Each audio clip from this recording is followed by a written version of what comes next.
lyrics to a song, it's going to be that shrimp song. What are the lyrics again? Shrimp! Shrimp! Yeah, Wolves of Glendale. I don't think I've heard all of their songs in. You haven't? No, I just picked a couple of them. 10-track album, like it's great. I mean, like Vaping in Vegas is an anthem of our generation. Yes, like, about an because I escaped an 8-year-old guy that moves to Vegas and starts vaping. God, it might be a cannibal. Their stories take such a good turn. I mean, they started whatever year it was when you watch the Vaping in Vegas video. You've got them like their first ever practice, and then like 10 months later or 9 months later, whatever it is, supporting Tenacious D in Vegas. Wow, it's like a meteoric rise of just epicness. That's the music video, isn't it? Yeah. So I just can't believe they're doing. Wow. They're the support band in November, like October at Rock City, man. They're the support band. It's their first ever UK show. If I'm not going to be like a 0.1% listener on Spotify for them or something, like, I'm going to be sad about it. They were in my top, fucking constantly on. Yeah, they were in my top 10 last year. Well, they were my top 1 or 2 last year for sure. Wow. Right. Well, guys, I think we should smell his stank of breath. Definitely not going to do that. But oh, amazing! Should we start talking about music and do a podcast about movies and stuff? I mean, I feel like that's what the people are here for.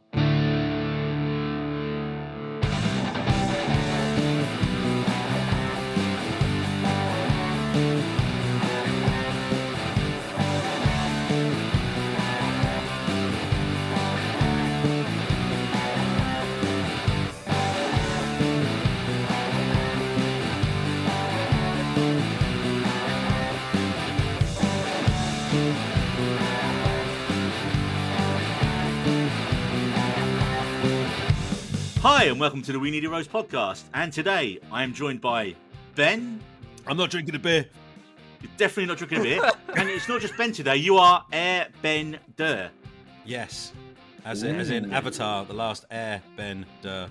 Very clever. I just noticed that. You're so smart. David, you've joined us as well today. What is your cool nickname? I'm just David. You put me on the spot. Yeah, but now there is more pressure on Jose, who goes last, because Jose's with us as well today, because he's had more time to come up with a cool nickname for himself. Right, Jose. I'm just going to go with Florida Man. Jose Florida Man Lopez. See, he made it sound just cool. Like to brag. It's the accent. Every time, it's like, hey guys, look, I'm in Florida. I don't have an accent. You have an accent. This is called the Sunshine State. Said the guy from That's Texas. really good. That's really good. That was awful for a Florida. It might actually be South Carolina. But who knows? This is the Sunshine State right here. That's Texas. Yep. Well, for anyone who is still listening at this early point, this is a bit of a melange of an episode today. We're going to talk film and TV news, and we're going to be telling you what we've been watching. News. What's that? There's an alien spacecraft coming to take Jose away. Oh, you can hear that? I am Darth Vader from the planet Vulcan.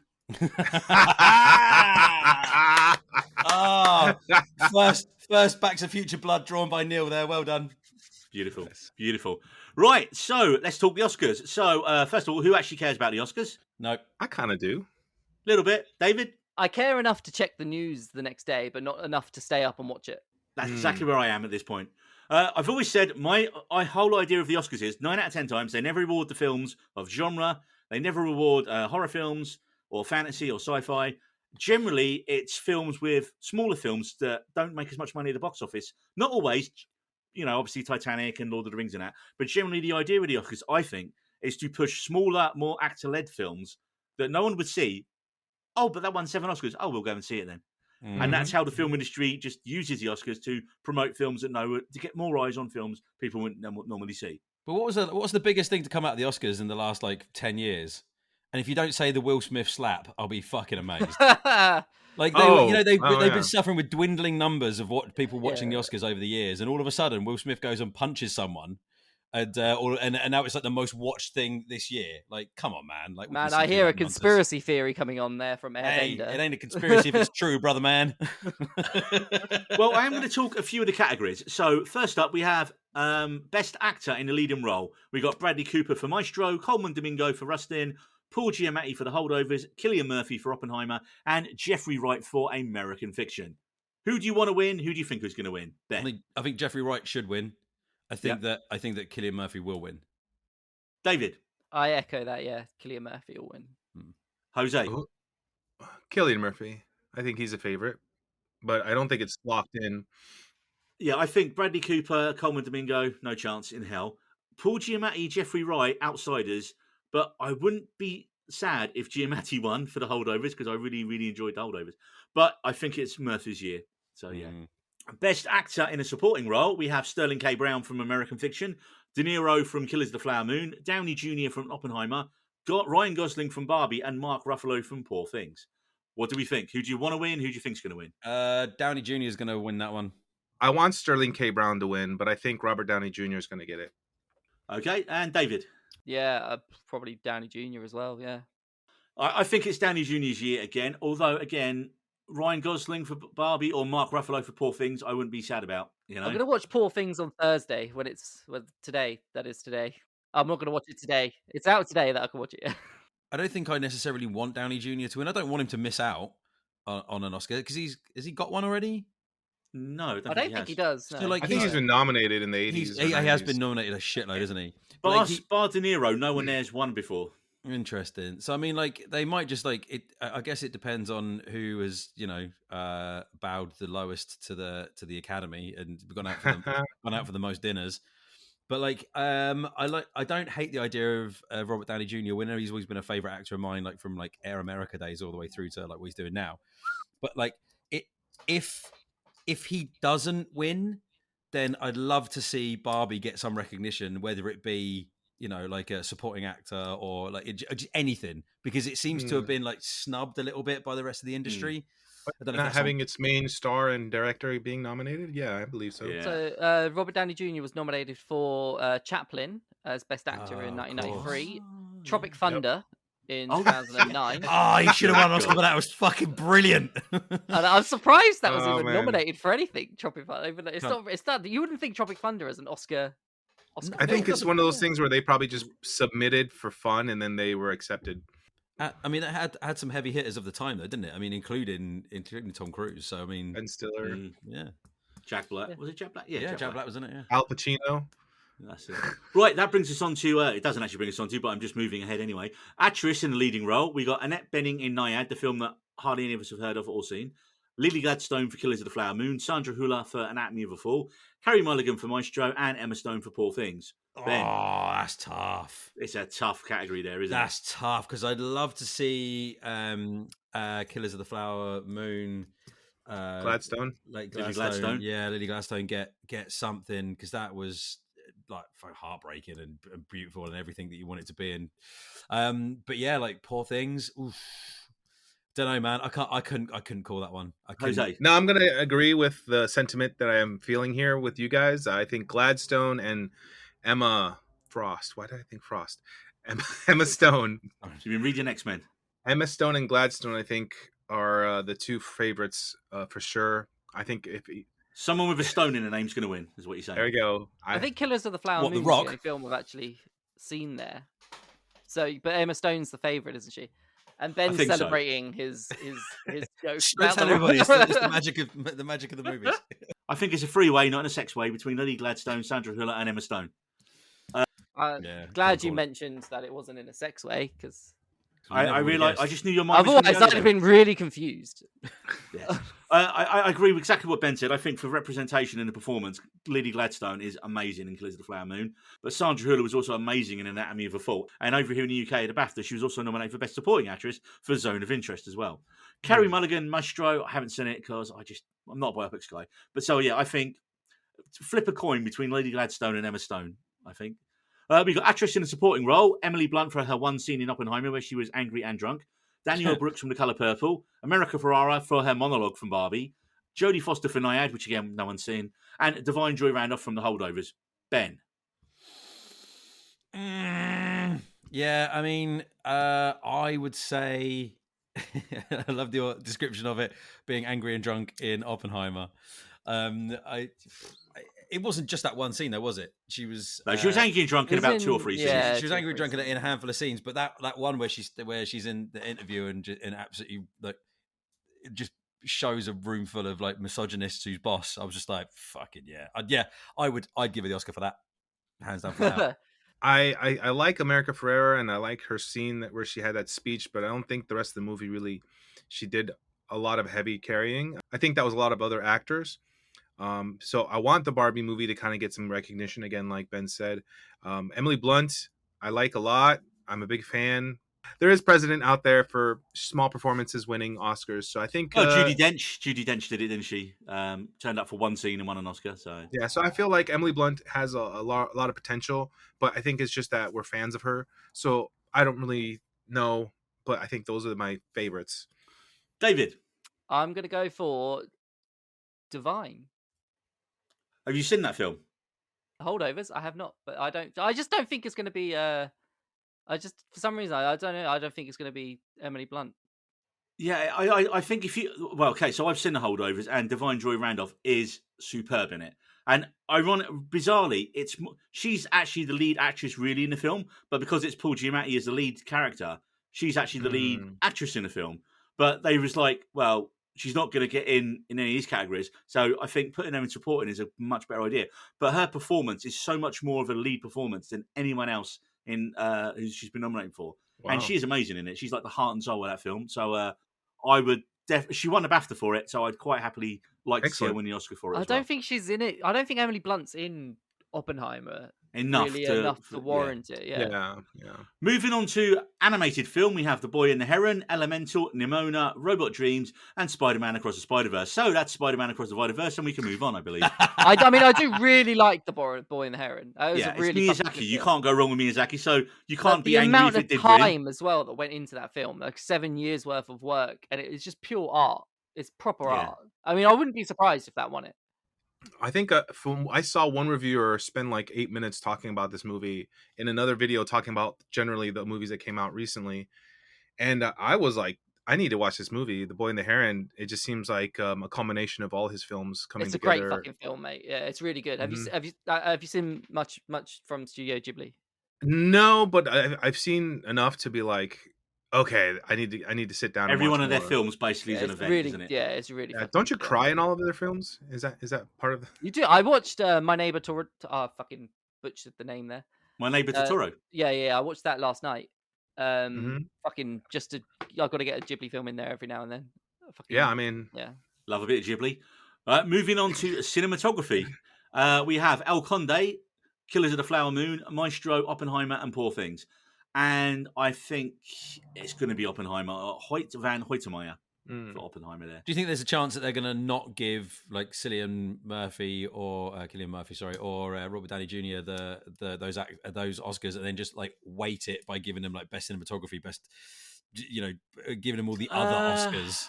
Because I mean, no, I think generally what they do this year, if there's a real split, one film will get best film and the other film will get best director. Oh, okay. Because it used to be one and the same. They generally always win both. And now, a lot more recent years, one thing you can say the Oscars have done well over recent years is there's a lot more of a spread on all the films getting a bit of a shine here and there. Right. I'm not going to go through every category because there are a lot and we don't have the time.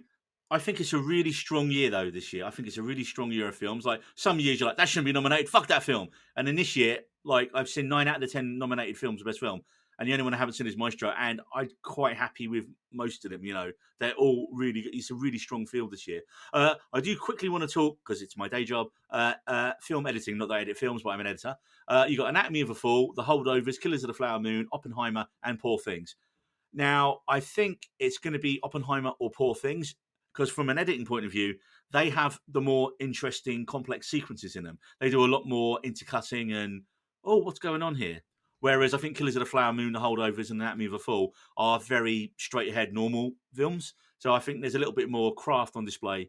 Whilst they are more formulaic movies, I think that the challenge of Poor Things and Oppenheimer is what's going to swing that way. Especially Oppenheimer has like the different color palette for what part of the history you're looking at and stuff like that, and weaving all that shit together. Because I mean, editing that movie alone to make the jump scenes, or the cuts, all the time jumps make sense, was a challenge in itself. It was subjective, and was it subjective and objective? Yeah, we talked about this when we did the Oppenheimer thing. You brought that up, and I hadn't noticed that. But yeah, like just that in itself, and then weaving together something like Poor Things, where you're watching the dynamic growth of a character in such a short amount of time that was another job in itself. So.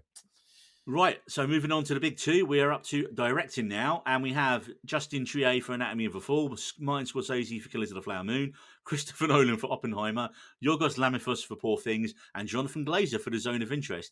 And honestly, any of these could win it, and people couldn't complain, because they're all amazing, amazing films. I think Scorsese, I don't think he's going to get it this year, because he's got his, like, with Scorsese, everyone always goes, well, he didn't win it for his best films. Like The Departed was a remake of the Japanese film Infernal Affairs, and it was good, but the irony of him winning not for fucking Raging Bull or Goodfellas or Taxi Driver or, any of his myriad of classics that he produced in the 70s and the 80s. So I think Killers of the Flower Moon, as good as it is, I don't think they're going to get him for that. I think this is... I think Yorgos has already won, hasn't he, for The Favourite? So I don't think Anatomy of a Fall is going to take it. Anatomy of a Fall will probably win Best Foreign Film. And then she's not getting the bigger awards at the end of the night, I think. Whatever of the smaller films, so like I think like Zone of Interest or Anatomy of a Fall, if they win Best Foreign Film, because Zone of Interest is a Polish, English, German co-production. So English director, mainly Polish and German actors, shot in Poland. So it's actually up for Best Foreign Film. Yeah, despite having an English director. So I think it's going to be Nolan, because he's, again. You think he'll be given it not for this, but for perhaps like his overall... What he's done in the past. Everything else that he's done, Yeah, because arguably it's not my favourite film of his, but you can't argue with the way that it's directed, right? What is your favourite film of his, Neil? I'd probably say Inception. Interesting. Yeah? It's a really good... I love a good rewatch of Inception once in a while. Yeah, Memento's up there. Ben, what do you think? Best director? Oh, sorry. For me, for best director, I can't see Nolan not walking away with it. I mean, like you say, with the Oscars, it's not just it doesn't seem to me to be just about like the film that they're looking at there. It's like your body of work in general. Yeah, and like like he's managed to skip around in a few different genres and be very successful in all of them. And I think that is, if it is going to be Oppenheimer's. If they're going to sweep the board, if they're going to do as well as they have everywhere else, then I can't see him not getting it. And if they do get, like you said, if Nolan gets Best Director, then that's great, because I think that is a nod to the movie as well. Jose, I think we're expecting Nolan to win. I kind of want him to, but Poor Things, I think, just such a creative endeavor. Visually is is the most important part, but obviously all of it. So I think that has a potential to kind of upset Oppenheimer. David? I think Christopher Nolan, and I don't think necessarily for Oppenheimer, but for his work, everything else he's done. Yeah, I think as well. I think Nolan's going to win it, but I'm with Jose. I think you might get a minor upset if Poor Things was to sweep it, or Zone of Interest even, because a lot of people really like that film. But I think with the political message of it, I wonder whether they're going to give the stage to the people at the minute, especially in Hollywood, when they know they're definitely going to talk about all the wars going on at the minute when they get up there. So that brings us to the biggie, and that is Best Picture. And we have 10 nominees, of which I've seen 9. And we have American Fiction, Anatomy of a Fall, Barbie, The Holdovers, Killers of the Flower Moon, Maestro, Oppenheimer, Past Lives, Poor Things, and The Zone of Interest. Ben, what do you want to win? What do you think is going to win? I want Barbie to win. What I think is going to win will either be Poor Things or Oppenheimer, depending on which way the Best Director goes. And it's like, and it's not even just for the obvious, this is the one that everyone thinks is going to win. It's also because of the things you said about the other movies, like if you think about the subject matter of some of the other movies, and like you said, like the political sort of state of the world at the moment, are they going to give that platform to what is like a family friendly celebration of movies, as much as it is like, you know, the Academy is the Academy. I don't know if they're going to be brave enough to do that. Then again, you know, they made Will Smith punch Chris Rock in the face, so what do I know? Jose, who are you going to punch in the face? And what do you think's going to win? And who would you like to win? Just out of being popular, Oppenheimer has the lead with the potential for winning. I think The Holdovers, honestly, and Poor Things are both potential upsets. I think because Holdovers is just a uniquely different film. The way it was filmed, it's based in the 70s. It looks like the 70s. It was filmed like the 70s. I just think that that one has a potential for a really interesting upset. Barbie would be really cool. I'll tell you why Barbie's not going to win, because it made all the money. That's why. I don't think Barbie will get a single award. Best song? I don't know. That would be a travesty. They turned an IP that when we all heard it, like, oh, this is stupid. And then we started hearing the cast and the people in charge, and we're like, okay. I think the second that like 2001: A Space Odyssey trailer dropped, that was like, okay, I'm in. I think yeah, so I think it just kind of made something out of a small nugget, and it just really did a great job. And it saved cinema. And it made over $1 billion. Barbenheimer, I feel like that just came naturally to what's it called, social media. So I think those are my three: The Holdovers, Oppenheimer, and Poor Things. I think. Well, you can only have one, Jose, but as you've given me three, I'm just going to skip you and move on to David. David. I'll be a lot shorter. I'll say Oppenheimer, and I'll say it's irrelevant who wins Best Director. I think Oppenheimer's going to win regardless, and I think Nolan. I think Best Director, whoever wins, I think it'll win both. Okay, interesting. So I think Nolan will win, and I think because it's more of a producer's award, isn't it? Best Picture. It's not like. And on that note, imagine if Barbie did win with Margot Robbie as producer of it. Would that potentially be the big upset because she wasn't nominated for actress? She's like, I don't care about actress, I want producer. Because that, in the long run, that's much more fucking powerful for her in her career going forward. That's great. Thing. Getting best producer, getting best film as a producer, that's a hell of a lot more power than a best actress Oscar, I reckon. I think so. Whilst I really enjoyed Barbie, I don't think it was an Oscar film. But what else was out there to challenge it? Really, I mean, like, yeah, we've got the 9 other films. We've got, well, there's that, but they've all been nominated. Like, is there anything else that was like at that level that was potentially could have been a complete fucking disaster? Like Barbie, the movie? Are you fucking kidding me? The Creator? I'd love to have seen it, but it's not. I don't think. I mean, it was my favorite movie of last year, and thank you for bringing that up and you know standing by it. You're welcome. So as I said, well, that was my sort of take on why Barbie as a potential massive outside upset, just because of the producing thing. See, for Best Picture, right? It's what film out of these are you going to watch again and again and enjoy more, right? Oppenheimer isn't that film for me. So although I reckon it probably will win, I would like Poor Things. I want to watch again. The Holdovers I'm going to watch again. American Fiction I want to watch again straight away. You know, they are the films out there. But I think that's it. I think it's going to be Christopher Nolan and Cillian Murphy's night. True to Back to the Future style, our Oscar predictions were recorded the Thursday before the Oscars on the following Sunday. So catch up with us again on a future episode where we'll see how right or how wrong we were in our Oscar predictions. More news. Ben, what have you got? I have got the news that Ming-Na Wen and Joshua Jackson have been added to the new Karate Kid movie alongside Jackie Chan and Ralph Macchio. So, I mean, what are they ramping up for here? This was just like a throwaway. Oh, they're going to make another Karate Kid movie. Cool. Will Smith's going to get some money. Wicked. Like, I was excited about it when I heard about it for sure, for like nostalgia reasons. But now they've got like some more legitimate like martial arts prowess in there. And Joshua Jackson's doing his first sports movie since The Mighty Ducks. I mean, come on, man. What are they doing? There's something brewing down there. Sorry, they're also breaking the Miyagi-verse. Are they? Because, like, Cobra Kai is also based on, like, the Miyagi-verse, which is anyone that's interacted with Mr. Miyagi is canon that can be in Cobra Kai, sorry. And because they're bringing Ralph Macchio and Macchio, thank you, I didn't get his name correct. Not even close. And Jackie Chan into the same film. They're like, They're making everything canon. Everything's fucking canon.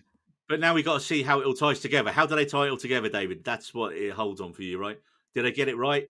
You have Will Smith come out and slap Chris Rock to start the conflict of the Amazing. Is it all Valley Slapathon? Amazing. Oh, but yeah. So that's a really interesting point because so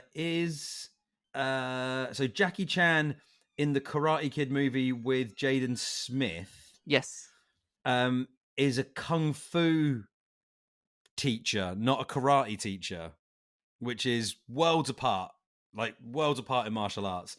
So whether they're gonna like mold these into one, whether this is like I'm just looking online right now. Can you explain the difference for the audience? What between karate? My brother's the one that's like he's like a black belt, second dan. Whatever the fuck that means, I don't know. I want to say Shinjitsu. It means he can beat you up, David. Whatever Shinjitsu is. Okay. What's the difference between kung fu and karate? Oh god, it's like that's difficult. Well, one of them you can fly through the air and. So kung fu is more. So really this is the Bruce Lee movie. I always forget because they change the fucking names of them and mix them all up. But the one with Chuck Norris, right? Chuck Norris is a karate master. Bruce Lee was kung fu, but he then created his own style of martial arts called Jeet Kune Do. And so karate's kind of like it's a little bit more formulaic. There's a lot of forward moving, backwards moving. Kung fu is more fluid. You move like in a less regimented kind of way. It's all martial arts at the end of the day, and it's all and it's all relevant. However, for the people that do know the difference and people that like karate and like kung fu and like I study taekwondo, which is something completely different again, but also martial arts. Is taekwondo a lot of leg movement? Is that a lot of the kicks you see in like Hollywood movies come from taekwondo because a lot of aerial stuff. So like the question I have there is like is Jackie Chan's character going to be an old military friend like of Cobra Kai's side? Because I can't remember what happened in that movie. Like, are they going to bring him in that way? Like, what are they going to do here? And now that we've got these extra characters, like, are these extra people being brought in? That would have to be Vietnam. They would have to be Vietnam. Was China involved in the Vietnam War? I know how they're going to tie it together, guys. I don't know. Deadpool. Shut up now. By the way, Ben, Ryan Reynolds plays Deadpool. Sorry to spoil that. Spoiler alert, bro. Jesus, Jose. I have one rule. Did you guys see that? Hugh Jackman was in that film? God damn it! Oh man, is it a musical now? They were both in musicals. Oh Jesus! He does sing "One Day More." One Day Claw. Easy tiger. Moving on. There you go. Ben, what you got up next? Have I got more? I've got more. Oh, it's my other one. It's really just a question for the panel here, which I've answered with 2 words. Are we? Yeah, you did answer it in the notes with 2 words. Are we excited for the entire season of Fallout to be dropped in its entirety on April 11th? Come on. Yeah. No. What? Stop being a dick, Jose. Of course you are. Here's the reason. I feel like. Okay, guys, let's kick him out. I want to vote. Vote to kick Jose out. I feel like shows that spread it out create a lot more intrigue and long-term. Yourself, psychopath. What's up with you?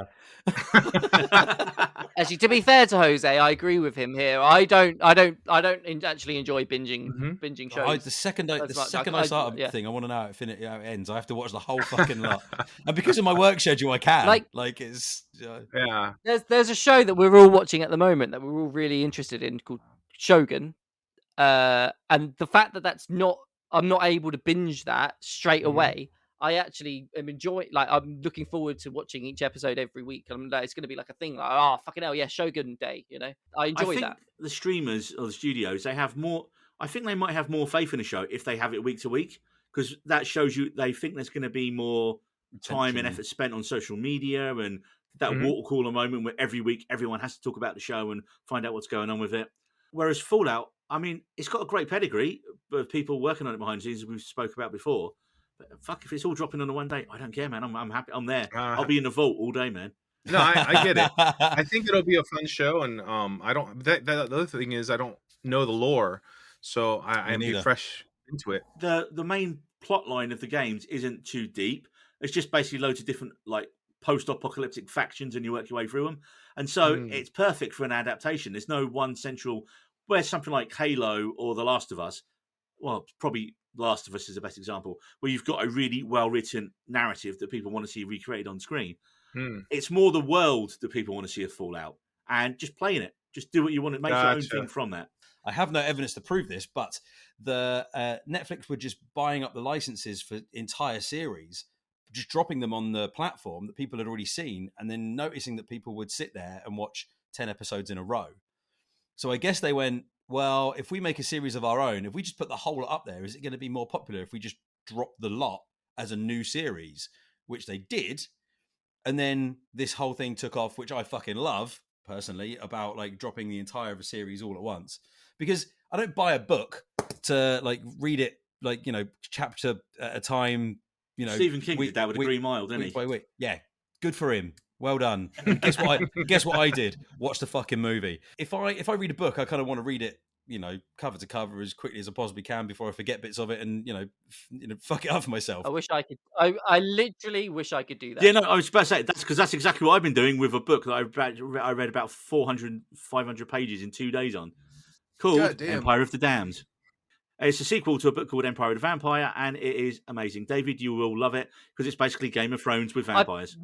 I do think I'm going to make it my next book because I'm doing the Curse of Strahd D&D campaign with my friends at the moment, and I'm DM. Okay. And I really think it will like lean into how I can play Strahd, who's a vampire. Okay. Glad I could help. Each moving on from that. You shut him down so fast there, man. That was out of order. The second he started talking about Dungeons and Dragons, you were just like, yeah, cool, right. I once invited Neil to play D&D with us. I don't believe you ever have, David. I have, dude. I once invited you because you seemed like you'd be interested in it, and then you never were.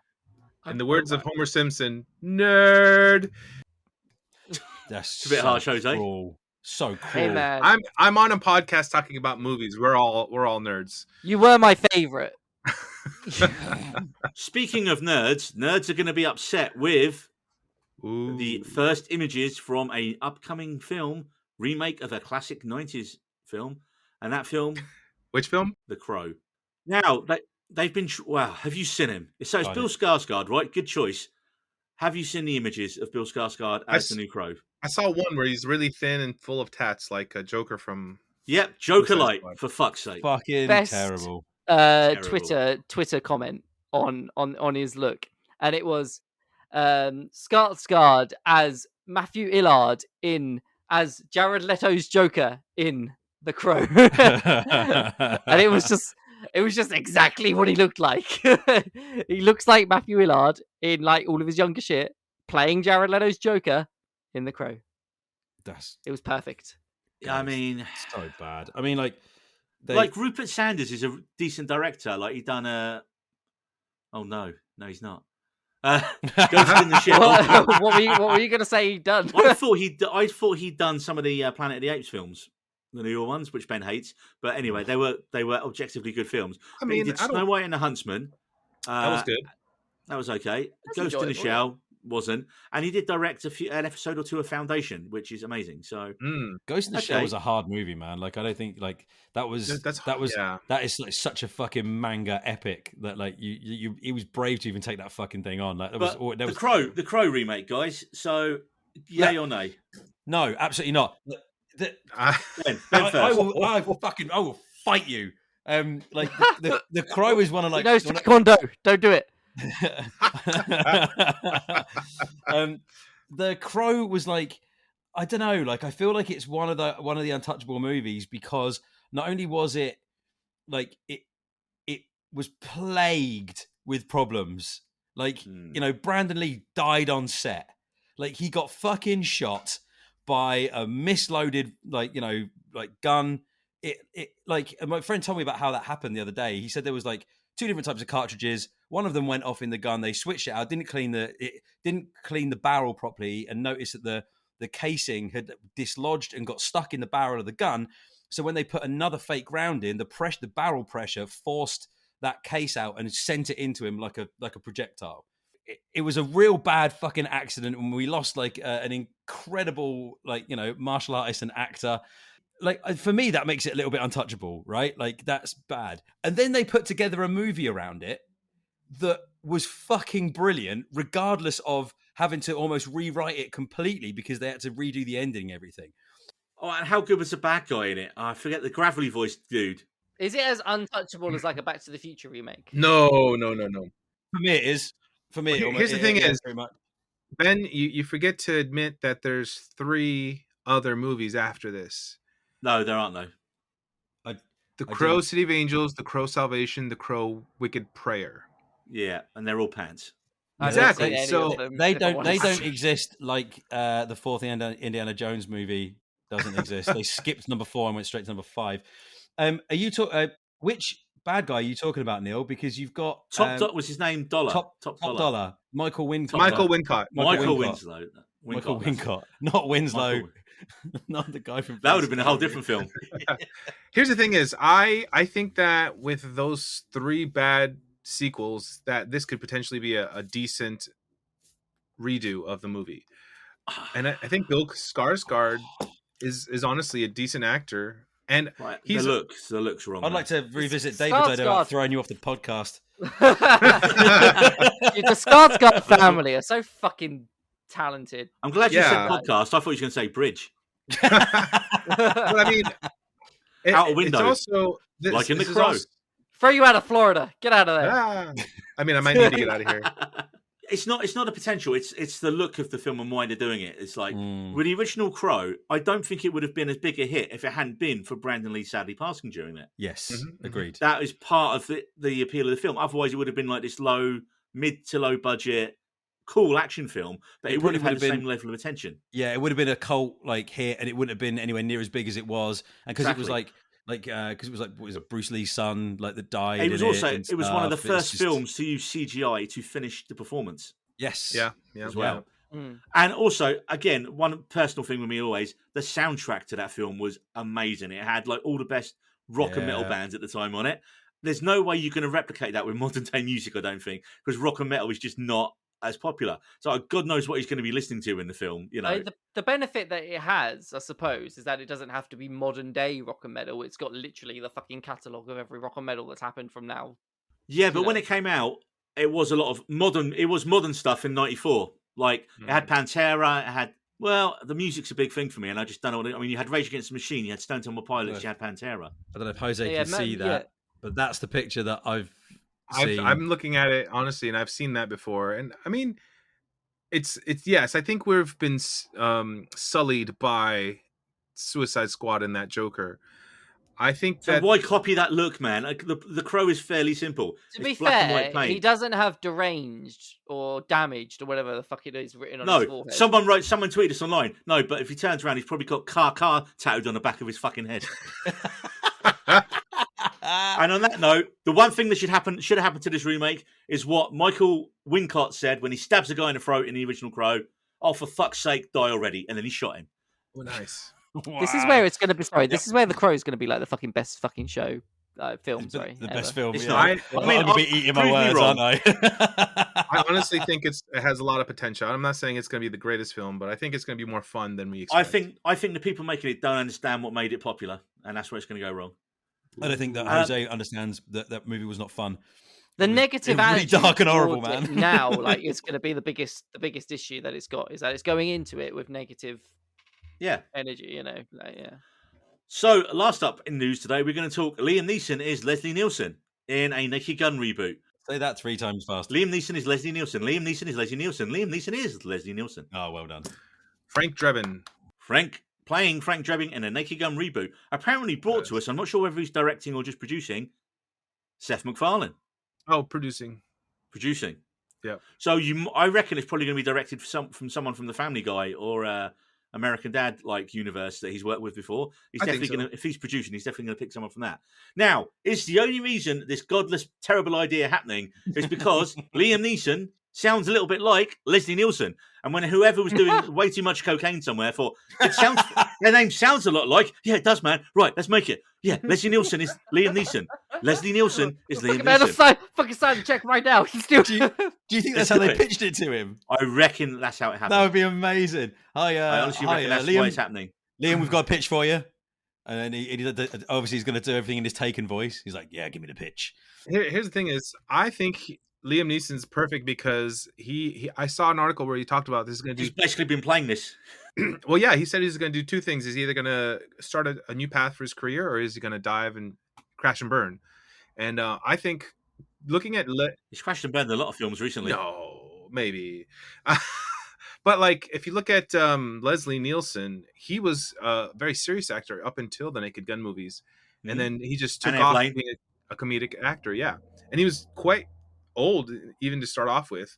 Yeah. So yeah, I think Liam Neeson has a lot of potential for this to be really. What you're saying is Liam Neeson is Leslie Nielsen.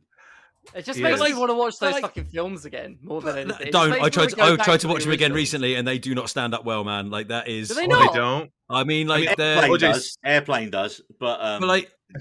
OJ? I mean, for a start, OJ Simpson's in them all, which is whichever way you feel about that. I mean, also the comedy is of their time, and I felt awkward watching how kind of racist it was. I was like, oh, I don't remember that joke. Oh, fuck, that's bad. There's a point at which Frank Drebin, I think it's the beginning of the second one. He interrupts it's like the beginning, the James Bond-esque beginning of the movie. He's in a Middle Eastern country, and there's like the warlords, and they're all like plotting against America. And he's the one that goes in and like he's dressed up as like a guy serving tea. So obviously he's got like a headscarf on and stuff, and he's like wrapped his face up, and he like beats everybody up in the room, which includes Boris Yeltsin, and he puts him in a headlock and rubs his birthmark off with a scarf and goes, "I knew it." I was like, oh, I don't know if you could do that anymore. I mean, it is comedy gold, but like watching it now, I was like, fuck, man, can you do that? Like, oh, I don't know. And that's not even the worst of it. So like, you definitely could do it now. I knew it. We'll see. Seth MacFarlane's producing. God knows where this is going. I mean, do you remember Hot Shots and Hot Shots Part 2? Actually, two of my favorite movies. I'm actually curious to go back to see those now too, to see how they hold up. But they're more movie centric. They're not so bad. I mean, their Saddam Hussein was quite funny because they turn him into Darth Vader and they do like that whole thing at the end. But going back to Liam Neeson is Leslie Nielsen. Like Liam Neeson, like Wind That Shakes the Barley, Schindler's List, now Naked Gun. Comedy films there that you mentioned. Here's the thing. Is hilarious. It might just be. I don't know, man. Don't forget, he actually starred in, and I reckon this was another cut. This was probably another coked up pitch that someone done once. They're probably like a bunch of Hollywood execs sitting around watching Simpsons repeats, doing way too much coke, and they watched the Homer episode with Mr. Plow. Oh yeah, you know the film. There's literally a film where Liam Neeson plays a guy who drives a snowplow and murders people with it because they killed his son. Hilarious film. Mr. Plow. That's my name. That name again. You killed my son. Here's the thing: is the one reason I think this has a lot of potential is Seth MacFarlane. For as much as you love or hate Family Guy, they can make jokes. Honestly, see, I'm a fan of Seth MacFarlane. I do enjoy. I love the Orville. Enjoy Family Guy. All that jazz. Mm-hmm. Except his couple of films he's made have not done very well. Was it Million Ways to Die in the West is fucking brilliant though. It's great, and that's why I think.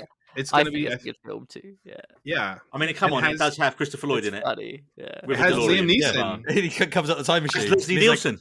Like, but like if that okay, weather experiment. So if that is, see, that's a 2 for 2 for Neil there. That's brilliant. 2 Back to the Future references in one episode. I'm very proud of you right now. The thing for me is like if they do it right, if Seth MacFarlane, because I'm a huge MacFarlane fan, like I said, I watched Ted, I thought it was fucking great. Like it was a slow start, but like it went on to do good things. If they do it right, the Naked Gun style of comedy was very like it poked fun at itself, it poked fun at everything around it, nothing was off limits. That is very much Seth MacFarlane. If he's an integral part of this movie, I think it will go on and do cult things. I think it will be his biggest movie. I don't think it will be the biggest movie. I just think it'll be his biggest movie. No, Seth MacFarlane though, he has picked some really good, he has worked with some really good up and coming directors, and especially for comedies. So, like last year, one of the biggest comedies of the year was Joyride, the Asian American comedy, and it was directed by Sherry Chiva Prata Dumrong. Pardon my pronunciation there. But again, if you got her produced by MacFarlane doing something like this, I could see it. I think who they get to direct is be a very big. I just saw who they're going to direct, and we're going to love it. Who is it? Tell me, Jose. Tell me now, you bastard. It'll be directed by Lonely Island's Akiva Schaffer, who has directed Chippendale Rescue Rangers and the movie Never Stopping. I'm in. I'm there. Yes, I'm in. Because Never Stops Happening is Never Stops Stopping. Never Stop Happening. Never Stop. That is the modern day Spinal Tap. It's also, and also that Chippendales Rescue Rangers movie was fucking brilliant as well. It's so good. Dude. It's so clever. It was on so many levels. It was brilliant. Okay, Ben, I'm in. Schindler's List and Naked Gun. The only man that could do it. It don't matter now. He's got a particular set of skills, and he can do anything. Films. One thing on Chippendale Rescue Rangers quickly. We did our top 10 films of the year the other year, and David put it as number 10. And we did our head-to-heads right on Twitter for people to vote on in a poll. David had Chippendale Rescue Rangers. I had Clerks 3. Kevin Smith liked the poll, and Chippendale Rescue Rangers won. Amazing. But which one did he vote for? Because I bet even Kevin Smith knows that Chippendale's Rescue Rangers was better than Clerks 3. I was going to say with the Leslie Nielsen films, so like Naked Gun and the Airplane films, I feel like they're almost as untouchable as the Monty Python films are in a way. The US from the US comedy and like UK comedy, like I feel like they're almost like as not as remakeable as I definitely agree comedies. with that with Airplane. Like I don't think you could ever do Airplane like that in any way, shape, or form again. Naked Gun is just going to be like a continuation, isn't it? It's not going to be like a reboot. It's going to be just like it's just Naked Gun as if it was set now. Which they could always 21 Jump Street it. You never know. That could be the way. And make two god awful movies. Yeah, nice one. I think the genius of Naked like Gun the and new 21 Jump Street movie.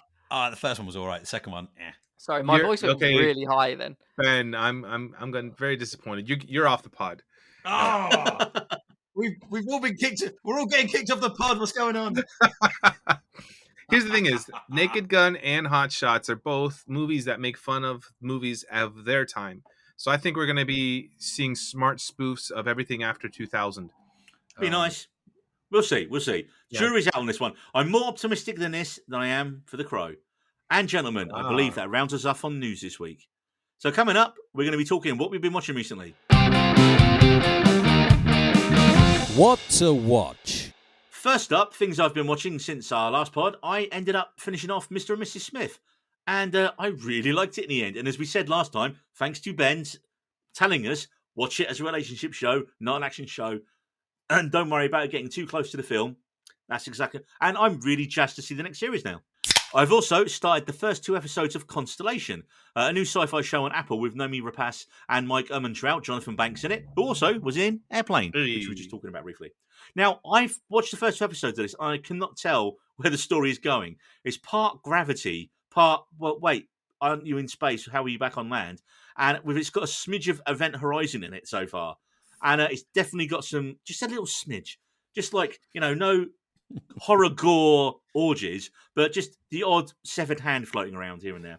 Huh. And it's definitely got some potential for some Nolan-esque timey-wimey stuff going on.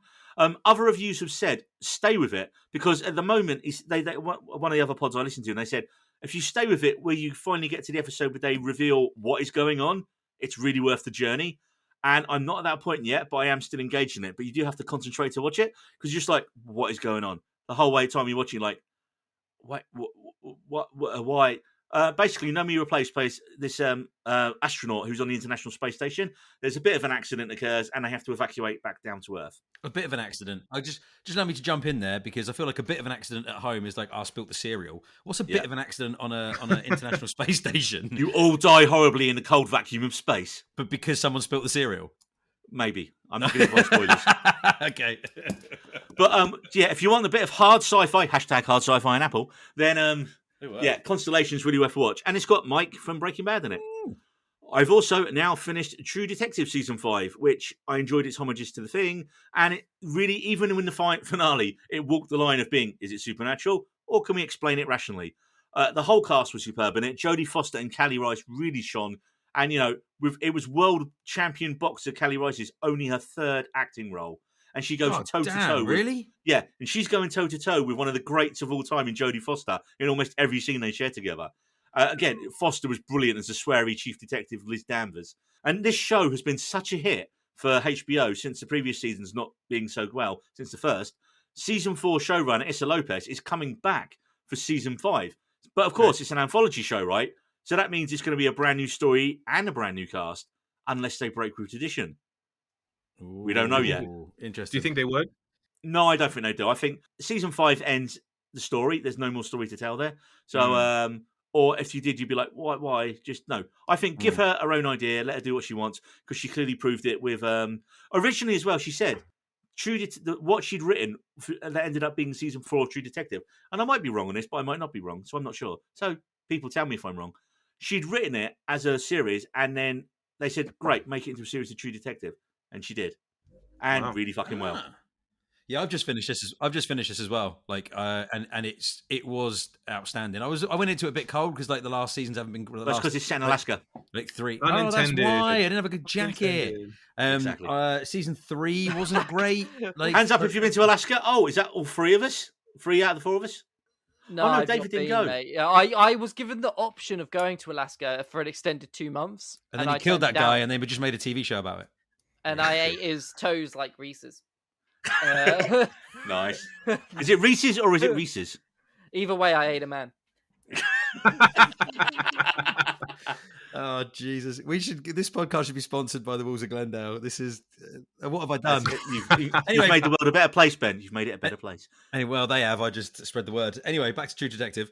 Yes. Like this series was really, really good. I had this feeling that like when I was watching it, I was just like, is Jodie Foster just like playing like where she's at with Hollywood right now? She's just like, fuck all these guys, fuck all Every this other shit, word fuck was that. They fuck. keep telling me what to do, and they can bollocks as well. I was like, this is she this is still really gets refreshing. An Oscar nomination, obviously for a different film, Ooh. but Emmy Award. Yeah, she made an Oscar-nominated film in Nyad at the same time.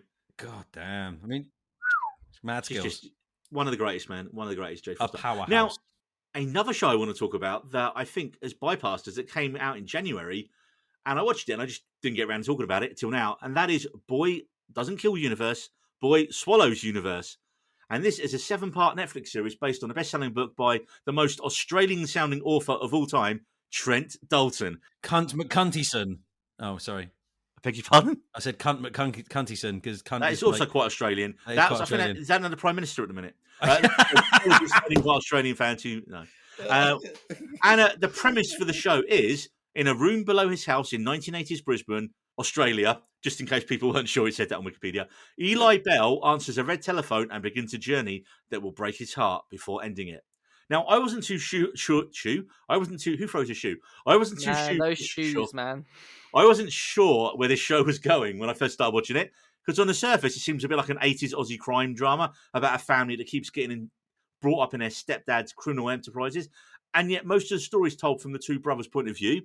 Ragnar Lothbrok himself, Travis Fimmel, if you ever watch Vikings, plays this low-level drug dealer guy called Lyle, and he's stepdad to a guys called Eli and Gus, and they got their recovering junkie mum, Frances, played by Phoebe Tonkin. Now, the title is not exactly normal, and the show pivots to quite a few different genres within the episodes. It's a coming-of-age show, then it's a crime show, then it's an emotional show, then it's an action show, and it's a what the fuck is going on in that episode kind of show. And this is just this hint of weirdness that permeates certain scenes. And like, the show sets up these really weird things. You're watching a crime drama, you're watching a family show, and then, wait, why is this telephone... Why are they talking to people on a telephone that's not plugged in the basement? It's got a little bit of David Lynch going on it. Why does the older brother not talk? The cast are great. You got Travis Fimmel's well-meaning but useless drug dealer stepdad. You got an anguished performance from the mum, Phoebe Tonkin, who's just repeatedly makes bad decisions trying to do the best for her sons. Legendary Aussie actor Brian Brown. Do you remember FX, The Art of Illusion? Anyone? Yes, I do. Brian Brown. He's in this, playing an old... notorious ex-criminal and friend of the family. But the real finds of this show were the two young boys. Eli, played belligerently by young Felix Cameron, and the mostly mute Gus, played by Lee Halley. Both boys are superb, and they really should be in. I thought you really said should both be boys are suburbs. They're in suburbs of Brisbane in the 1980s. Both boys are suburbs, yes, and they should easily be stars in the future on the suburbs. At its heart, this is a show about family, and there's some pretty hard scenes to deal with as the show progresses later on. David, Sophie Wilde from Talk to Me appears in it as a news reporter, the main girl from Talk to Me. And I was like, Amazing. Where do I know her from? And I was like, Which one is that? The main girl. You said. Okay, yes, I know that one, yes. Otherwise, I wouldn't have known if you'd have said that. Look, I really enjoyed this show. I didn't know where it was going each episode, and it hooked me in more and more, and I ended up binging it in the space of about 3 nights. And so much so that I watched the last 3 episodes back to back the other night without realising the fucking last episode is almost 90 minutes long. And it's definitely a while since Netflix has made me do a binge into the early hours of the morning. I think it was like 2 o'clock in the morning I finished this. And I was just like, yes, fuck yeah, as Aussie Man would say. Gentlemen, I have one thing left to see. That was a TV show that I want to talk about the most. This is the film. I saw Wicked Little Letters the other week, which is the massively sweary film. I think we all saw the trailer recently, didn't I? I dropped it in the WhatsApp group. And it's currently one of the best trailers I've seen all year. And I'm happy to say the film delivers on the trailer's promise. Olivia Colman plays Edith Swan, a pious spinster who lives with her parents and is a beacon of good in her community. Well, Jessie Buckley plays her drunken, sweary, Irish, tearaway immigrant neighbour, Rose Gooding, who absolutely begins to rub Edith up the wrong way, not in a sex way, with obscene letters, although they're kind of in a sex way. That's the second time you've had to just say that because we're all 13 years old. That's why. That it's not sexual. Hashtag not in a sex way. Hashtag not in a sex way. With obscene letters, but because it's the 1920s, obscene letters cause a big furore.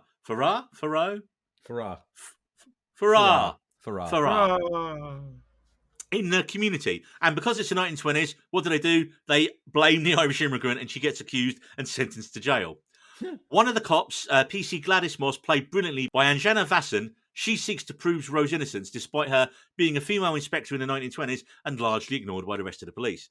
I will say that the film is slightly more dramatic than the trailer makes out, and although it's still hilarious throughout, from the start you believe Rose is innocent because she says, why would I put that in a letter when I could say it to your face, which she does to a fuckload of people in the film. And so from pretty early on, it's more like it's a whodunit. You've got she's set up as the innocent victim, and you're just trying to figure out who's sending letters. And while I didn't get it right, I was very, very close. Ooh. Look, this is a perfect Sunday afternoon film, or Monday evening when I took my parents to see it. And there's nothing too taxing in it, bar the language, and it's just a very easy watch. Look, we all know Olivia Colman is amazing in pretty much everything she does. But can we please put Jessie Buckley in more stuff, because she's also fucking awesome, and Jana Vasan, put her in more leading roles as well, because they were both excellent in this. If you want a night, and it's short, I think it was like 80. No, I think it was like 94 minutes long. So a nice short family film.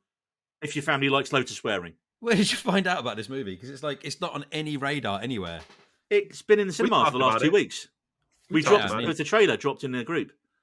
It's a small British indie, right? That's the thing. Or it's a small British film. I didn't mean within our circle. I just meant because I only know about it because of us. Oh, gotcha. Yeah. I mean, how did you find out about it? Like, it was I saw the trailer online. I was generally every month, whenever I have a bit of spare time, I'll just Google what new trailers are out, because obviously the big trailers always get shared all over social media, and we see them as they come out. Yeah. But you do miss films like this, so I always do a search each month, top new trailers, and I saw a trailer for this, and it started playing after something else I was watching on YouTube, and I was like, this looks okay. Oh, Olivia Colman. And then I thought this looks quite funny. But that was the regular trailer. There was a red band trailer with all the swearing in it and all the fucks and the... I don't believe there's a C word in the trailer, but there's a hell of a lot of fucks in it. And then I saw the sweary trailer and I was just like, yes. Also, the people who do the social media marketing have got a great tagline for this film. And it is, be careful what you post. Oh, Hey. yeah, that's good. Here's a question. So how often is the swearing? Is it throughout the entire film? Or It just is basically every other word out of Jessie Buckley's mouth. I love it. And she's the co-lead. Can you get away with saying the C word in content these days? Especially I just said it a bunch, didn't I? I think you can. I'm gonna have to cut that now. No, we have an explicit tab on which I have to tick when I upload it. Yeah, it's probably easier just to cut it and not have that tab ticked, because you'll see more people see it. Fuck How that. many fucks are we allowed? Fuck that cunting bullshit. Let's go for it. I'm with you. All right. Right, speaking of going for it, David, what have you been watching recently? Oh shit! Wait, I have. So I've been watching. Have you guys seen the new Adam Sandler film? Where Adam Sandler's playing like an actor as an see actual this. actor in Spaceman, because it's Adam Sandler the actor. Are we talking Punch Drunk Love, Adam Sandler? We're talking Spaceman, Jose. I saw this trailer. You're acting like it's a movie within a movie. You're confusing me. No, it's Are you just saying that Spaceman. he's just a really good actor in this? No, yeah, he's he's just Adam Sandler basically acting, not what Adam I'm saying Sandler. is Adam Sandler as an actor and not Adam Sandler in every comedy role that you've ever seen Adam No, Sandler no, in, yeah, because that's all he was. It was a comedy actor. This looks really good, and surprisingly, if you've read the book Project Hail Mary by the guy who wrote The Martian, has very similar elements to this, which is when I first saw the trailer, I'm like, what's going on? This seems very familiar. But I can't spoil anything else after that. Well, Jose, if you were interested in watching this film, I would recommend not. Oh, really? It was Wow. fine. It was fine. What I'd say is, if you want to watch a similar film, watch Moon. I love Moon. Like, I genuinely thought I was watching Moon for the first, but without Sam Rockwell, 30 minutes of this film. Wow. But Moon's just just turned out to be a better film. Wow. So, yeah, Spaceman's basically about Adam Sandler on a solo mission to Jupiter to see some magical, beautiful little space fair pixie dust that's appeared in the sky. And he's sent as a Czechoslovakian space mission to be like, oh, let's check out the space dust. And basically just becomes really lonely out in space. And It's implied in the trailer. And comes across an alien spider / squid voiced by Paul Dano. Basically Paul Dano, the spider / squid basically acts as a therapist for Adam Sandler throughout the entire film, and goes over what a neglectful cunt he is of a husband, basically. We just opened those floodgates, haven't we? Sorry. That's genuinely the film, though. The film I think we found David's limit on beers. The film's about neglect. I have had a few before I started this. This isn't like during the podcast. I've had 3. This it's is like, magic number. Just say, my Yes, number's not 3. Somewhere in the ship. It's 3.5. All right, so don't watch this movie. No, it's fine. It's a fine movie, but if you want to watch a good movie that's basically the same film, watch Moon, because Moon's a film about loneliness, which is any space better. film where someone's trapped alone in a craft and goes a bit crazy. Yeah. So Solaris. Moon's much better. I mean, this is a good film, but it's a good film about neglect, and it's a good film about marriage, and it's a good film about commitment, and it's a good film about. Gotcha. Carrie Mulligan's in it, so that's why I was. Yeah, very excited she's as well. brilliant in it as his pregnant wife who wants to leave him. So this sounds like a rollicking good time, David. Fair, what else have you got? I don't really see the issue with that. Like, he's got the opportunity to do something that nobody else in human history has ever done, which is explore the other side of Jupiter and to see the space dust that's magically appeared in the sky. And he's being told that he's a bad person for wanting to do that, for wanting to explore something and not wanting to be with his wife. Don't get me wrong, I'm married. I fucking love my wife. But if I'm given the opportunity to fucking do something that no other human being's ever done in existence, and my wife isn't supportive of that, and there's not that atmosphere, there's a problem there. And I feel like the film doesn't really explore that properly. Gotcha. You know what I mean? And I also feel like the film. There's the gold. There's also a really cool element of the film where which you're not going to spoil. Which you're not going to spoil for anybody, right? No. No. It's not a spoiler. The film uses Adam Sandler as advertisement, as commercials in a lot of ways. And it's similar to how you see in the Truman Show. How there's a lot of advertisements in the Truman So it's Show. Adam Sandler, sad astronaut man, drinks this beer. When he wants to do shit. But they don't explore that in a lot. It's just there's a scene here where he's having to do something and he's having to do an advertisement, but then they don't I really wish they touched upon that a little bit more. I really wish they touched upon the commercial aspect of him being this person in space and everyone's obsessed with him and he's being this advertisement figure. But they don't. It's he just is, and then that's it. There's a lot of moments in this film that they could really do much better than they actually do. It's the performances are fine. The cinematography is good. But overall, David, fine. But overall, it is a bit disappointing. It's disappointing. It's fine. It's a fine. Yeah, it's a fine film. It's it's a good 5 out of 10, 4 out of 10. We're not doing ratings, mate. Not doing ratings. We're not doing ratings. Okay, if we're not doing ratings, then it's a 4 out of 10 film. It's not quite What else fine. have you been watching before I murder you? I've been watching Five Nights at Freddy's, which Oh, if okay. everybody's seen the Nicolas Cage Willy's Wonderland, it is Yes. a less interesting version of that. oh Uh, man. Get in the cage. But I did genuinely really enjoy Five Nights at Freddy's, but probably not for the reasons that the directors and the producers and the actors and basically everybody that was involved in Five Nights at Freddy's probably. So, like how wanted people are to enjoying enjoy. Madam Web at the minute. It was not quite to that insane level. I feel like it was It was- limited a little bit by budget because I saw the trailer. Have and you it seen just- Five Nights at Freddy's? I saw the trailer and it Okay. it seemed to just want to do more than it could. There's a really funny area in like the. Has anyone played the game? No, but I know of it. I know Yeah, the game. the game's basically Started you're as a game watching- before a film. Yeah, yeah. Of The course, yeah. lore You're is watching really complicated. You're watching the security cameras, and it's a jump scare game, and it does fucking shit you up if you play it. I'd recommend everyone playing it because it is quite scary. But so, David, what you are saying is Five Nights at Freddy's is a less good version of Willy's Wonderland, a film where Nicolas Cage does not utter one line of dialogue in the whole film. It is, but Does Josh Hutcherson have more lines of dialogue than Nicolas Cage?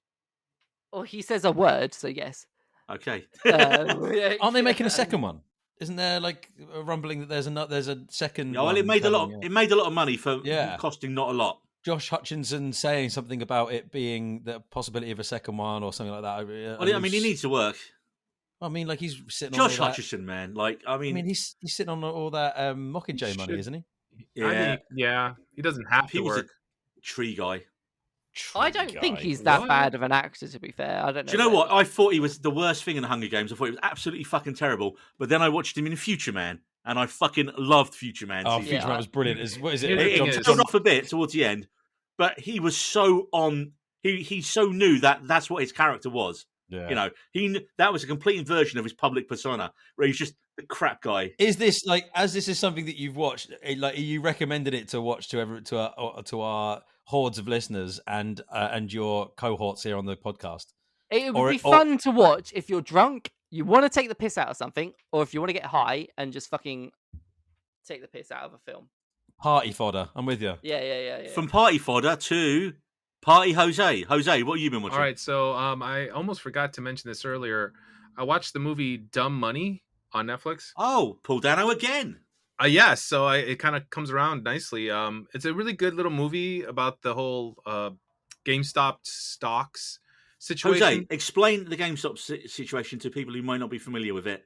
In a simple way. So I think it was like over 2 years ago. The very basics is that stock market was controlled by corporations, and then there's this guy who ran like a Reddit feed, and he would do a webcam talking about smaller stocks that he thought, I think they're undervalued.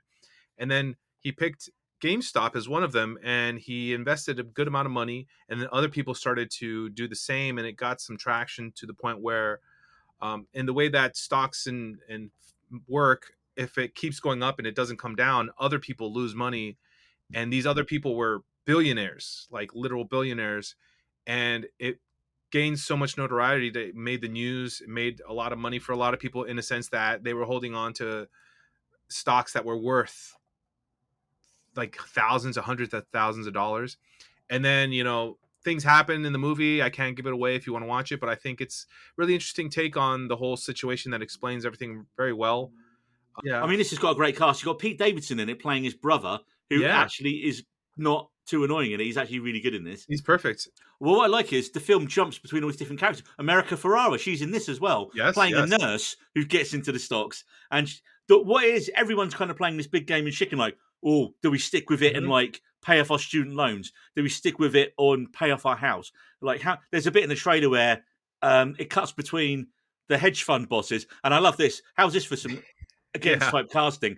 The hedge fund bosses are Seth Rogen and Nick Offerman, which 10, 15 years ago, they would have been the young slacker dudes Exactly. on YouTube, and now they are the face of like corporate America, which is quite funny. I like that little inversion of it there. For some people, I don't think the ending would be as satisfying, but I think it was still a good ending. Well, without giving away the ending, what I liked is because obviously the events are so recently in our past, like literally in the last couple of years or so, they intercut real footage, and I was like, "Oh, this is brilliant! This is really cleverly done."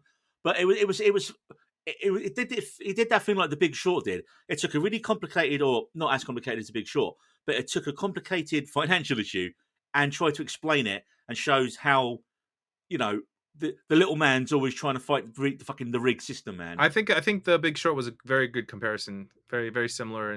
If you don't understand that, here's Margot Robbie in a bath to explain. Oh, Yeah. love it. So, like Neil, I finished Mr. and Mrs. Smith. Again, I agree. It was a great show. Very good ending where you don't know what happened. So, a lot of potential for a sequel or a second season. I also been watching the Blue-Eyed Samurai still. That one I've been going a little slow with because they're hour-long episodes, and I don't want to rush through it and not pay attention. And of course, Jose, the Blue-Eyed Samurai is voiced by Maya Erskine, who plays Jane in Mr. and Mrs. Smith. I did not know that. That's kind of fun. Now you do. Wow. Boom. And then I think one that I really want to mention is Resident Alien. I'm only about 2 episodes in, but it is such a fun show. Season 3? Season 1. Oh. I've only just started, completely fresh. Because this was on cable, and I don't have cable. I have streaming. So the fact that it's on Netflix right now, I'm so excited. And Alan Tudyk, I went to see his IMDb, and obviously there's all this movies that he's in visually, but like the voice acting he's done is insane. Just how much work he's put out, and I didn't realize he was the chicken in Moana. Like they got him as a chicken as that character. I didn't realize that that needed a voiceover. Oh, he's making the sounds. That needed a performer. Like what? It's just there as eyes. What a and gets stuck fantastic in job! Places. Alan Tudyk was probably one of the best droids in Star Wars recent history, because he's the reprogrammed Empire droid in Rogue One. Rogue One, I think, is my favorite. He's like straight up annoying, and he will tell you to your face how he doesn't like you. What was his paycheck for that? Oh, you've blown David's mind here.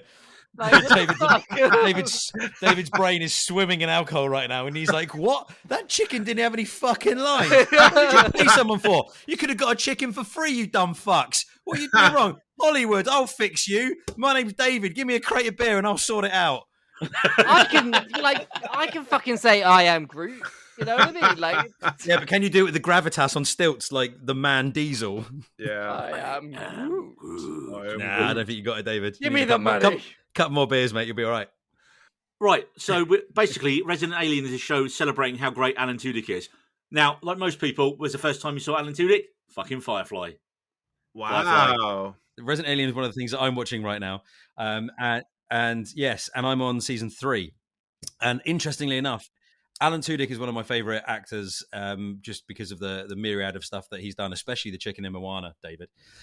He's fantastic. But Resident Alien is the first TV show that he has starred in that got picked up for a 2nd and 3rd season. Oh my God. Everything else, from Firefly through all the other stuff that he did, all got cancelled. This is I found one. No, really? Yes. Something had a season 2. Something he was in had a 2nd series. And then it got cancelled. That he was in as a major character. All right, cool. What was it? Dollhouse. Joss Whedon's Dollhouse. Dollhouse. He plays Alpha, the villain. That's not amazing. It's that's a supporting character. Like on Firefly, he's part of the main crew. Yeah. Like in Dollhouse, he's brought in. He's brought in at kind of at the end. I did love Dollhouse, by the way. Yeah, Dollhouse was good. That is a good. I'm just defending my corner because I feel Eliza like, Dushku. I feel like it's the only major Alan Tudyk kind of character where he plays a major character. You forgot one. It's the one where he's the villain in that show with the outcast superheroes. Scrolling down to Doom Patrol. He is Doom Patrol. He was the voice. You didn't see his face, but he was the voice. But none of this is. So my point there is in the stuff that he's done. This is the the comparison being Nathan Fillion in Fillion We Trust. Nathan Fillion went from Firefly. It goes into Castle. It gets picked up for 1 million seasons. He goes from Castle into the Rookie. Which is in its another million years, 7,000th season already. And then he goes into series after series where he's the leading man, if not one of the leading people. And then Alan Tudyk goes into stuff where he's like, if he's a major player in it, it doesn't get picked up. And I've got to go onto the IMDb to double check it. But like, can I just give a shout out for one of his best roles, where he is a lead, co-lead? Tell me it's Tucker and Dale versus Evil. I was going to say Tucker and Dale versus Evil. Yes. Resident Alien is the first thing that he's done that's got picked up where he is like Very the true. major like actor in it. So like him and Nathan Fillion have this adorable friendship, and they do shitloads of stuff like on like Vimeo and stuff like that.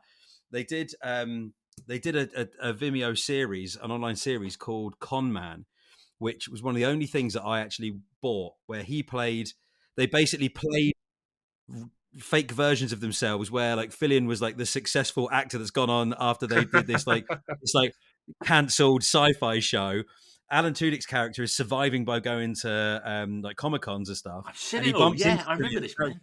So yeah, I bought that on Vimeo, and it was really good fun. It was an excellent show, but like even that didn't carry on. Like it was like it was a real tough sell. So like, yes, he's been in stuff that's like where he's been like a reoccurring character, but he hasn't been in anything apart from Resident Alien, where like he's had that like success. One thing, guys. I mean, obviously, we are celebrating the greatness of Alan Tudyk right here at the moment, but I have never watched this show. Can someone tell me what the show is actually about? Oh, well, Jose, you brought it up, man. Do you want to do it? All right. So, the very basic concept, which is hilarious to even think, this is a Sci-Fi Channel show. An alien crash lands on Earth, and then he has the ability to disguise himself as a human, and he ends up crashing in Colorado, in a mountainous area where is a small town. He has to pretend to be the local doctor after the main doctor gets killed. So he it's kills just, the main doctor. No. Oh. Well, no. The guy he pretends to be is a doctor that he kills. But in town, in the first episode, the main doctor dies, so he has to pretend to be the doctor that he took over.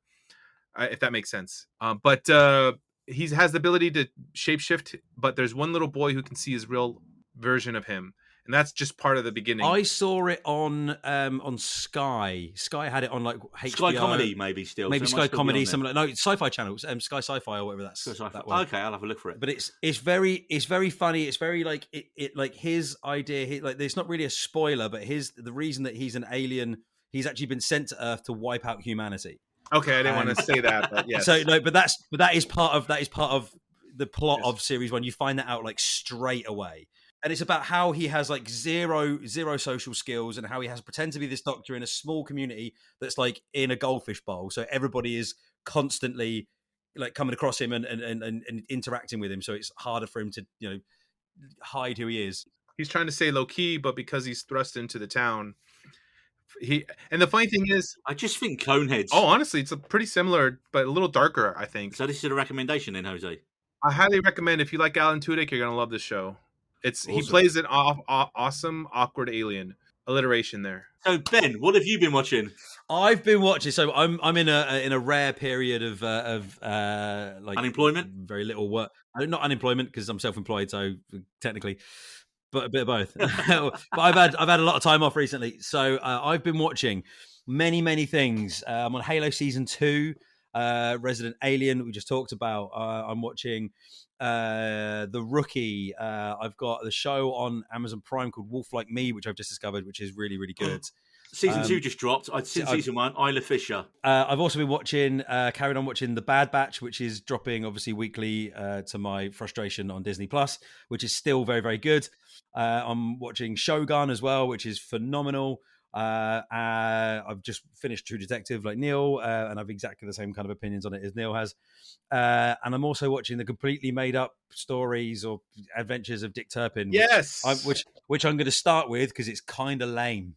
Oh, I know. It's like it's Noel Fielding doing what Noel Fielding does best in his Mighty Boosh-esque escapades, which if you know the show Mighty Boosh, it's very avant-garde, very like left of the middle, and that is a lot of fun because it's a completely random made up universe. The Dick Turpin story, they try to normalize a lot of his comedy, and it just mishits for me. Like whereas if this universe was a little more outlandish and made up, I'd find it funnier. So I've only seen the first think 3 episodes. I watched the first episode thinking, right, they're just getting started. It's going to be a slow burn. And it didn't get any better to episode 2. And then it carried on into episode 3 in the same kind Keep of... thinking, Ted. 5 episodes in, you'll be fine. Okay, so it's at the bottom of my list. It's going to be the first thing that drops off when something more interesting hits the top of my list and pushes it out the bottom. I will persevere with it, but it's like it's less than fine right now for me. I did see the first one myself at the weekend, and I don't know. It felt like a less funny version of Our Flag Means Death. Yeah, that's fair. It had that kind of aesthetic to it, but just not the characters. And like you said, there was no characters other than Noel Fielding being Noel Fielding. Yeah, the Noel Fielding, Taika Waititi kind of like comedy is shared across those series, and I think in the stuff they've done before, like you can see the similarities there. But I mean, you don't really need like the story of like Dick Turpin, the most famous highwayman, like the most feared highwayman. I think he could have gone a bit further with it. I think he could have like pushed his comedy a bit further and made that universe a little bit more like unbelievable, so that you get lost in it, as opposed to like trying to root it in reality, and then try and make funny stuff happen out of that, which isn't the best way of saying it, but it's kind of where I'm at with it right now. I'm at odds with myself about it. I like Noel Fielding. Of course you do, because he is a glorious comedian. I find him very, very funny. So what we're saying is, Jose, this is your fault because you said you recommended it. You did, yeah. From the trailer. Yep. So the punishment is we're going to put Jose in some stocks and throw apples at him, as we traditionally do in England when something is bad. Yes, this is exactly what's going to happen. Wolf Like Me, set in Australia. It's got Josh Gad, Isla Fisher. They're basically the 2 characters in this. They meet by chance.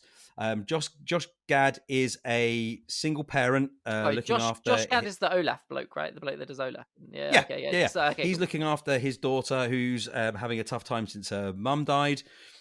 He's struggling with it as well. He meets Isla Fisher's character. They in a car crash, and they seemingly can't stop bumping into each other, and a romance builds up.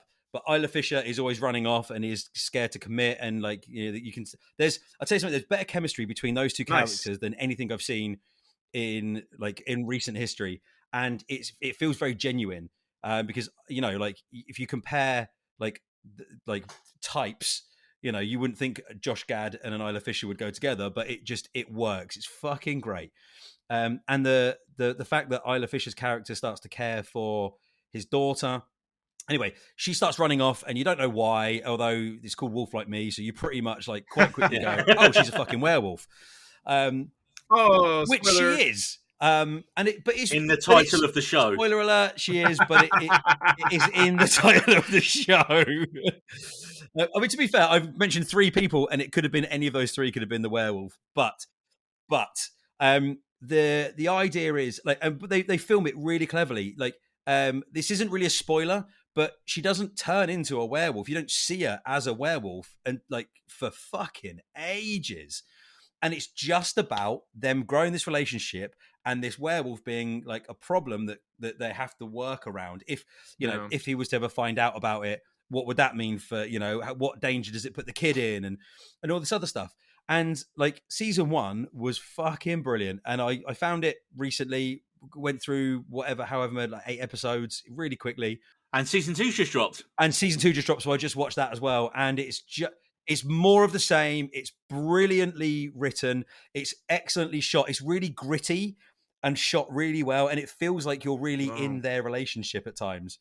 It's a solid watch from me. If you've got a bit of time and you've got Amazon Prime, give it a go. And they're short episodes. Also, whoever done it is a massive fan of Queens of the Stone Age, because there's a Queens of the Stone Age every episode and different songs every episode as well. But, I mean, some of them are so perfectly mixed for it as well. There's a song "Born with a Tail" they use in one of them. Was perfect. And it's like the kids it's the song that the kid uses to calm down as a Queens of the Stone Age song, and then Isla Fisher's favorite band and stuff. And it's so funny because I remember seeing a trailer for this. And I thought it was a movie. I didn't realize it was a show. Yeah, and they're about half-hour episodes as well, so they're not even that long. Really short, really easy to get through. Turn your brain off and have a good time with it. This is my kind of show. Turn your brain off kind of show. Yeah. I think you'll enjoy it, David. I've been watching. I've completely finished Avatar: The Last Airbender on Netflix, and I fucking loved it. with no reference of anything airbendery in the past. Like, I went into this cold. But yeah, it's originally an animated show on Nickelodeon, Avatar: The Last Airbender. It follows the life and journey of Aang, of the Airbender Lee? tribe. Excuse me. Ooh. Ang Lee? Behave. Of the Airbender tribe.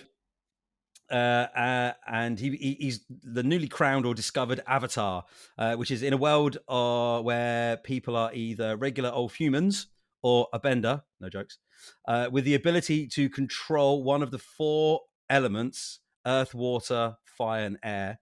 The Avatar is one person who is gifted with the power to control all 4 elements, making him like a guardian or a peacekeeper type person. So you're either a normal human, you can control one of the elements, but the Avatar can control all of them, and you can go into the Avatar state and speak to other avatars. So it's basically a generational thing. As one is killed, the next one steps up, and they go through each of the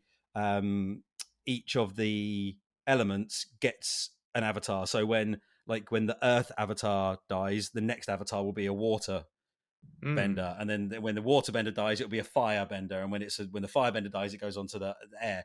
So everybody gets a turn. It's all very fair. It's very like based in like Chinese mythology and stuff around martial arts, which I really enjoyed. So Aang, his story takes a wild turn when the Fire Nation wages war against the Air Nation in an attempt to wipe them out, thus destroying the Avatar in hopes of ending the prophecy of the Avatar forever. So their idea is they know that the next Avatar is going to be an airbender. So if they wipe out all the airbenders, there won't be another Avatar, and then the Fire Nation can take over the world. That's the idea. So Fire Nation bad. Fire Nation not Fire great, equals bad, correct. in this generation of it, because all the elemental tribes have been living in peace, and that's due to the Avatar being sort of the controlling or like peacekeeping entity. The last Avatar before Aang was a fire Avatar. I believe so. Yeah. Yes. Yeah. So I binged the show over a few days and thoroughly enjoyed it. Even though some of my contemporaries on this podcast, mentioning no David names, might cite poor acting as a reason it's not very good. I would urge anyone who's so fucking bad. But you shut Honestly, it's so bad. I would urge anyone who's unsure to take the show in the spirit that it's meant, which is to serve the story told, serve the story told so excellently in the original show. I love the show really, like, a lot. Like I'm gutted I didn't put it on my list of things up and coming. That has made shows me actually want to watch it, Ben. I was not fussed. I was not fussed at all. Mate, I think you'd be like me and think the acting is just terrible. You'd be more like me, Neil. Listen, I've got more things to say here, young man. Okay, I apologize. So, young man, I just got young man. You are the youngest one here, though. But mate, am I? I don't know Jose's age. Yeah. Oh, it's still an enigma. We've never mentioned Jose. He's an enigma wrapped in a mystery. He is both 75 and 15. Yes, I actually am gonna have fun not telling you. Good, that's awesome. If you can guess Jose's age, please write to us on Twitter about it. Anyway, I love this show so much. It made me go and watch the rest of the original animated show, so I could follow the story and see where it went. And it was really, really cool for me to find out that the Netflix show had held true to the original feel and story. Like, even to the point of copying some of the show's more famous scenes, like the opening credits and like the airbender Aang running around on a ball of air, which is kind of like a transport thing for him, and he bumps into a statue. Things like that were in the original cartoon that they put into the show as a doff of the cap to the hardcore fan base. And I think that things like that really matter to that hardcore fan base, and it does for me when I'm watching something that's been adapted to a different format, So there's a lot of heart to this show, and anybody that listens to this podcast regularly knows how much I love a show with heart. And also the martial arts choreography is second to none. I was glued to every action scene and every set piece they had in play. And that's a lot for me. When you study martial arts, you look for the bits that don't look right, and you can always find them. In this, these kids are obviously all very well trained martial artists. Do you think they've been cast because they were good martial artists over actors primarily? Then I think that I think there was a good balance. I think that they were up and coming actors who had a martial arts background. Yeah, and I think what they've done is they've taken, a little from column A, a little from column B. Little from column A, little from column B. They've put them together and they've trained them in the style that they need to fight in, because every the airbenders and the firebenders, they all have a slightly different take on martial arts. If one is using Tai Chi, the other one's using more of a Kung Fu vibe. So you're saying their acting was fine? I'm going to go to the acting in a second. The acting is not good. Does Sokka... Yeah, okay, I'm going to give you... Like, the actor that plays Sokka is particularly, for me, not very good. He's the worst, like where I'm taken out of it automatically just because his acting is not very good. The older brother Sokka? Yes. How old's the older brother? Like a year older, 2 years older, something like that. Yeah, there's not a lot in it, is there? A couple of years. Yes, the acting is lacking in places, but let's not forget that the lead is an actual child who is around 15 years old, right? In the real world. Is 15 a child? Legally. I mean, it is legally, yes. I suppose, yes. But he's 15 years old. He's playing a child slightly younger than who he actually is. A child who's going on a huge journey of discovery, dealing with enormous loss and worldly responsibilities, a job that even the most experienced actor would have to really step up to. The supporting cast, again, are youngsters making moves in the entertainment industry who do a great job in my mind. Now, there's nothing to say that this is a perfectly acted piece of art. All right. It's a story about kids. It's acted by kids. If you go into it expecting them all to win awards, and you're going to be upset. It's just not going to happen. So you give it a bit more of a pass because they've cast age appropriate, right? And not every kid at that age. Look at Harry Potter, right? They're not good in the early films. They're not. Exactly. And I mean, we have been spoiled recently. I mean, and I'm gonna go to they're not good, but they're iconic. But they're only iconic because of the source material, and obviously, solid directors getting the performances they knew they needed to do. Yeah. So I'm gonna to David's point. If we've been spoiled with the class of actor in things like Game of Thrones, where you've got child actors who are fucking unbelievable. But that doesn't happen very often. We're lucky in the fact that we get to see that. I'd say more like Stranger Things has got slightly better child acting than. I think they're older. I think they were older in their. I mean, they are definitely older now. Maybe in the first season of Stranger Things, yes. Close to retirement. They weren't. Yeah, I mean now they're like 45, playing children. But I think it was the writing too. Yes, but they're also these kids are also trying to copy a cartoon. Yeah, exactly. As well, I think to round off the bending, I think Ben has convinced me. I'll tell you what it is, Neil. It is genuinely an enjoyable show. I've only watched the 3 episodes so far, admittedly, but it is an enjoyable show. The acting isn't good, but if you can ignore the acting in it and you just take it for what it is enjoyable. Although in some of the scenes, it is very obviously green screen, which is kind of annoying. Oh dear God, who cares? I do. I care. I can't go to an actual fire bending temple. They don't exist. Right, we're running long. We have one more thing to talk about. Ben, what is the last thing you want to talk about? All right, I want to talk about now the thing that I've probably most enjoyed, secondly to Avatar, that is called Death and Other Details. I have heard of this show. Imogen Scott, played by up-and-comer Violet Bean, finds herself in the Flash. The what? She was in The Flash. What? She played Barry Allen's daughter in The Flash. In the what? That movie doesn't exist. No, the TV show. Oh, really? Yeah. You should have clarified, because that it does exist, and that's good. Yeah. Continue. Finds herself in the wrong place at the wrong time and becomes a prime suspect in a locked room murder mystery. To prove her innocence, she must partner with a man she despises, Rufus Coatsworth, He sounds like a founder. Played effortlessly by the cool Mandy Patinkin. Princess Bride, Inigo Montoya. Inigo Montoya. Prepare to die. Prepare to die. Autocorrect has changed that to Indigo Montoya, so that's Apple whitewashing that or indigo washing that. I don't know how that works. And he's widely regarded as the world's greatest detective.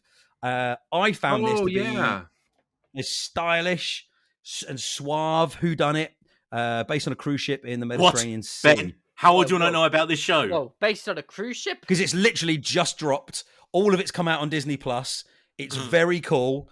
For the record, I mentioned it in our TV show setups. Jose did. There we go. So it literally flew past me on the podcast. I don't know if it was subconscious. So I looked at it, saw the picture of it, and I just went, yeah, that looks all right. And I read the synopsis, and I went, yeah, I'm going to watch that. This sounds like taking Murder on the Nile and doing a whole series about it, but with obviously better acting, I'm assuming. Our Murder on the Nile wasn't bad acting, dude. You just don't like All Gal right. Gadot. We need to have a fucking conversation. We need a whole other wasn't podcast terrible. of what constitutes bad acting. If you think, 'Cause if you don't think Death on the Nile it wasn't badly acted, it wasn't that out. terrible. This is. Could I be Cleopatra? No, Gal Gadot. You can't. No, yeah. Admittedly, she wasn't great, but to compare, I suppose you're comparing it in different. There's different. Fuck it, it doesn't matter. Let's continue. Anyway, back to your cruise ship. So, I find it to be a stylish and suave whodunit based on a cruise ship in the Mediterranean with plenty of the regular twists and turns, but delivered in a really interesting way.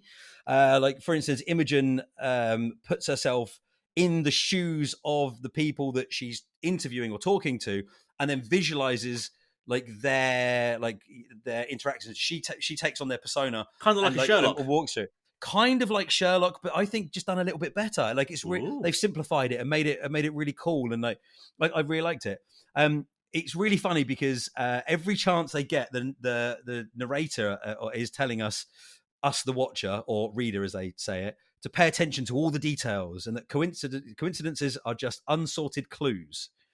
Like it was really, really nicely done, and like as much as I wanted to, I couldn't keep all the details in my mind. So as the writers weave this beautiful story together, it kept me guessing right up to the last minute. And I only really figured out who done it on like the second to last episode. But even then, that didn't spoil or diminish my enjoyment of it. Like, in fact, if anything, because they did it in a cool way, right? The way it was written was so well done. You're like, and when it happens and you have that, oh God, of course.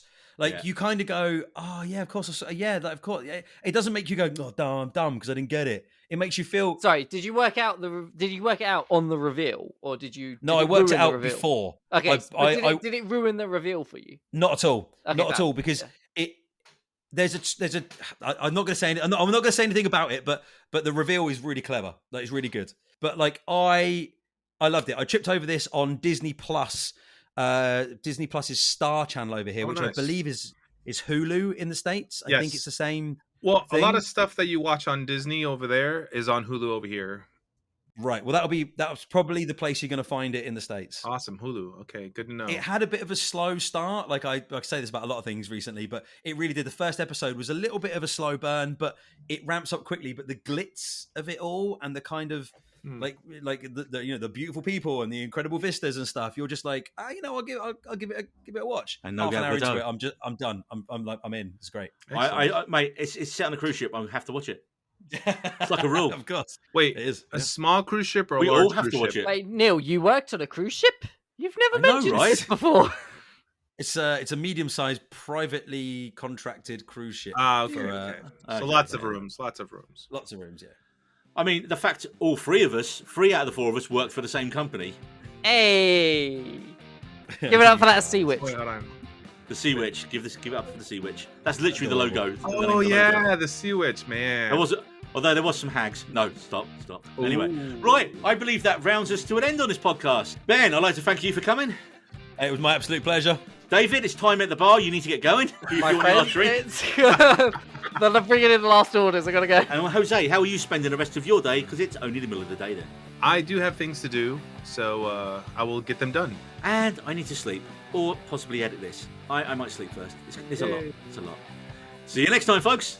We needed roads.